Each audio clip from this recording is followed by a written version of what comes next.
All right, time to check out Kayron because we've been waiting for this dude for literally forever. It's kind of funny because we have a guy that literally has called himself Kayron for maybe the last like 3 years. So yeah, about time. All living things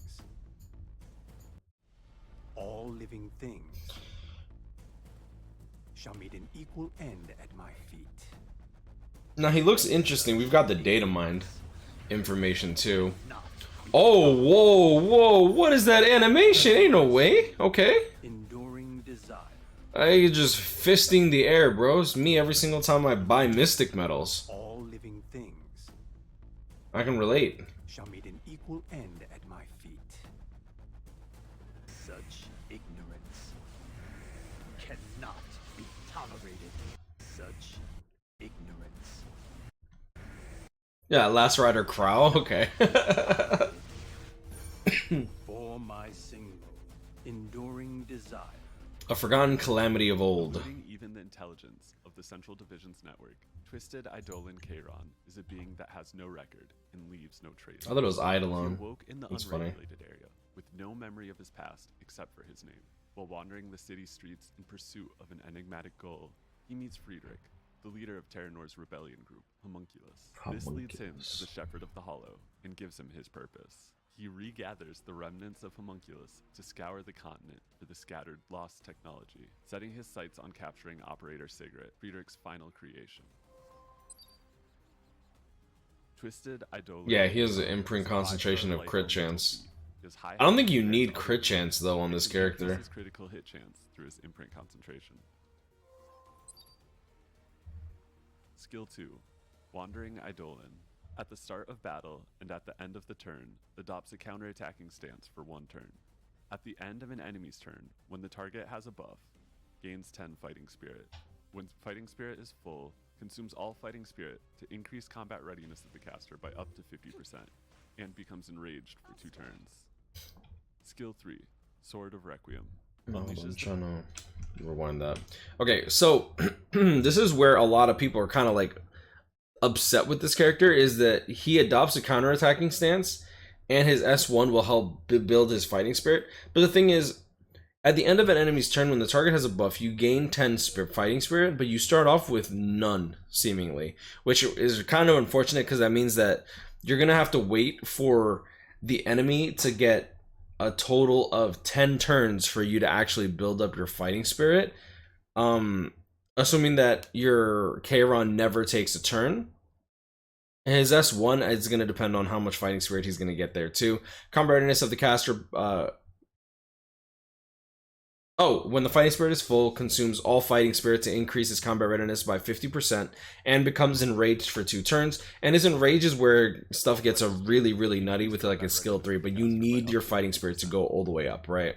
And becomes enraged for 2 turns.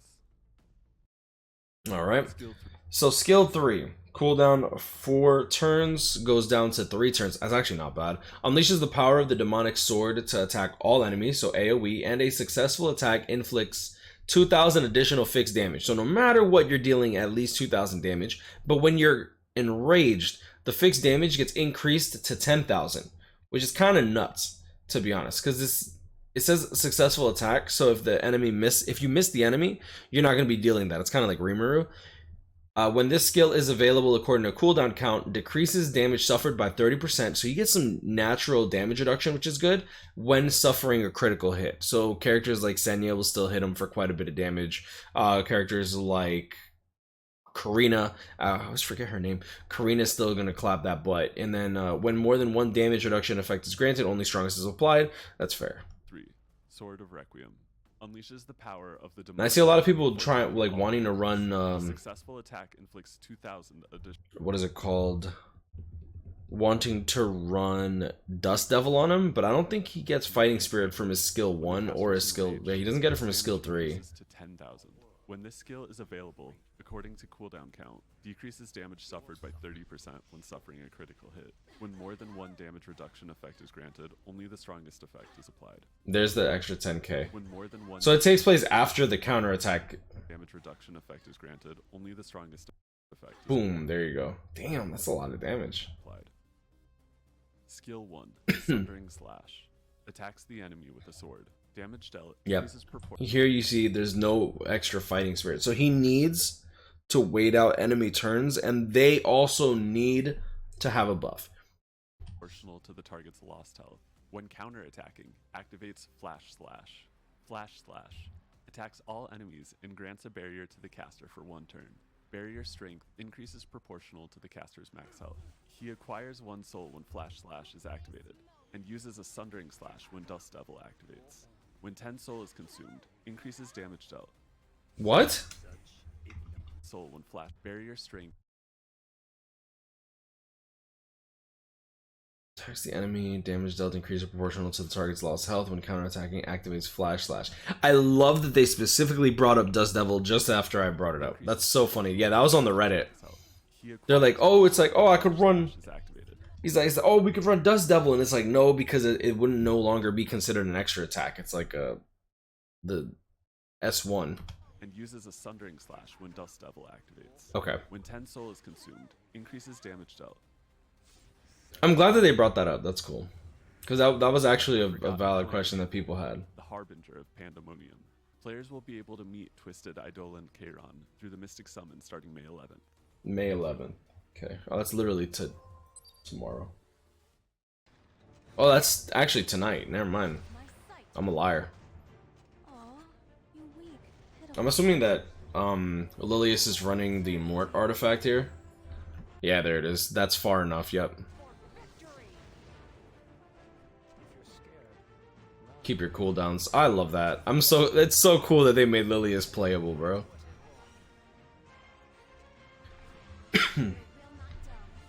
Senya, it still is probably one of my favorite S3 animations. So glad she got buffed too. Counterattack stance.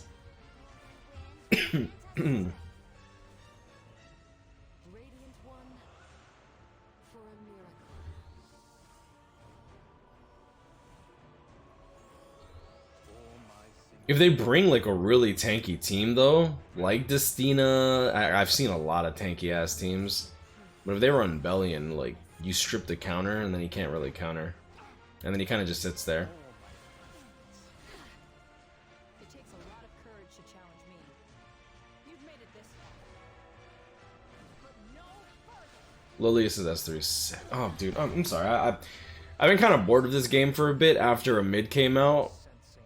So I've been kind of like on autopilot, and they've like done balance adjustments. They've come out with finally we got Kayron coming out. Benimaru's coming out soon. I'm super excited. Look at that, they got me out of retirement on this YouTube channel. I'm just going for the Pilus. Damn, y'all really hate that little girl, bro. That was like discriminatory, I'm not even gonna lie. Is it because she's dark? That's not very nice.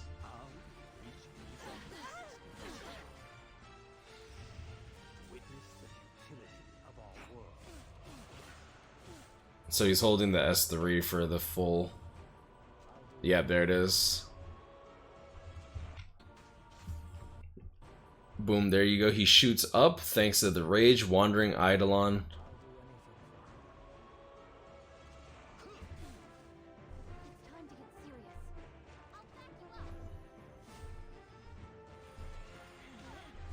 They brought her just so she can give him an attack buff, bro. It's funny.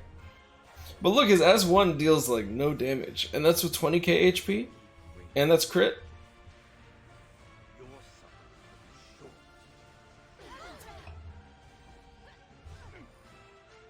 Boom.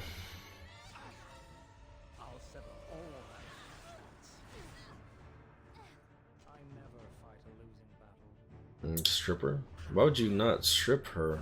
Okay. That's interesting. What if he didn't kill?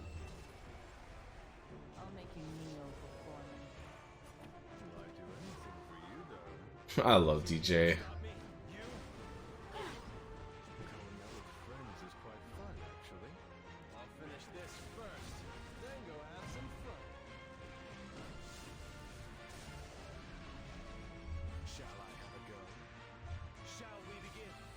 So So it looks like they're pairing him up with characters that actually grant immunity. But for Conqueror Lilius to miss stripping Kayron, like how much effect resistance are you planning to put on the Kayron? That's what I'm interested in, because it's like you want him to be bulky so that his S1 actually deals a little bit of damage. Otherwise there's no point in even doing his S1 to begin with, or his counterattacks. Maybe that's just me. But his mags don't look very good. Bastion of Hope for effect resistance, okay.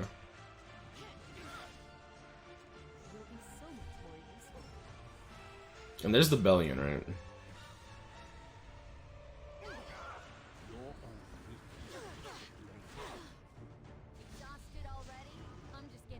But characters like Arrowell are going to be eating tons and tons of damage.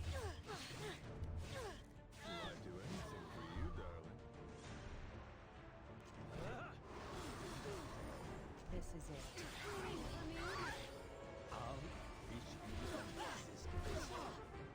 Now isn't the time to hesitate.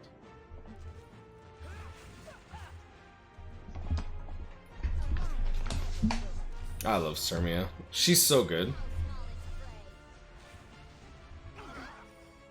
I'll sever all my contracts. The time has come.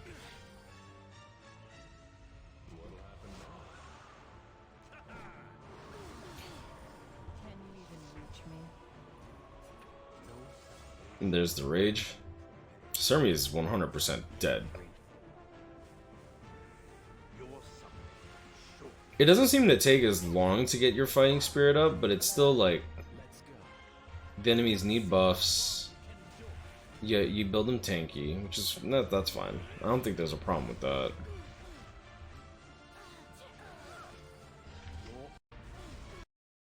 Oh, he's missing like 10k HP. I need to build my crowd more tanky.